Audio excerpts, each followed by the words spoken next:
కర్ణాటకలో 14 టన్నుల కుక్క మాంసం పట్టివేత. రాజస్థాన్ నుండి బెంగళూరు తరలిస్తున్న సమయంలో 14,000 కిలోల కుక్క మాంసాన్ని బెంగళూరు రైల్వే స్టేషన్ మెజెస్టిక్ సమీపంలో పట్టివేశారు. బెంగళూరు మాంసం దందా అంతా వీడి చేతుల్లోనే.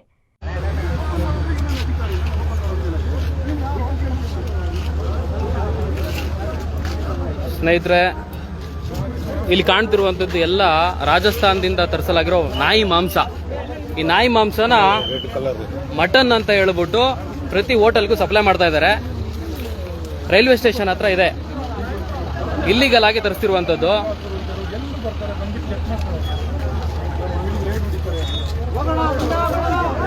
ಕಾಣ್ತಿರ್ಬೋದು ನಿಮ್ಗೆ.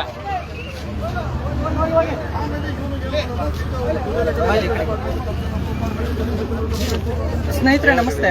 ಇಲ್ಲಿ ಇಲ್ಲಿಗಲ್ ಆಗಿ ಅಬ್ದುಲ್ ರಜಾಕ್ ಇಲ್ಲಿದ್ದಾರೆ ನೋಡಿ. ಅಬ್ದುಲ್ ರಜಾಕ್ರು ಕಾಂಗ್ರೆಸ್ ಸರ್ಕಾರವನ್ನು ಸಂಪೂರ್ಣವಾಗಿ ದುರ್ಬಳಕೆ ಮಾಡಿಕೊಂಡು ರಾಜಸ್ಥಾನದಿಂದ ಕರ್ನಾಟಕಕ್ಕೆ ಇಲ್ಲಿಗಲ್ ಆಗಿ ಮಾಂಸವನ್ನು ತರಿಸ್ತಿದ್ದಾರೆ. ಕರ್ನಾಟಕದಲ್ಲಿ ಮಾಂಸ ಇಲ್ವಾ?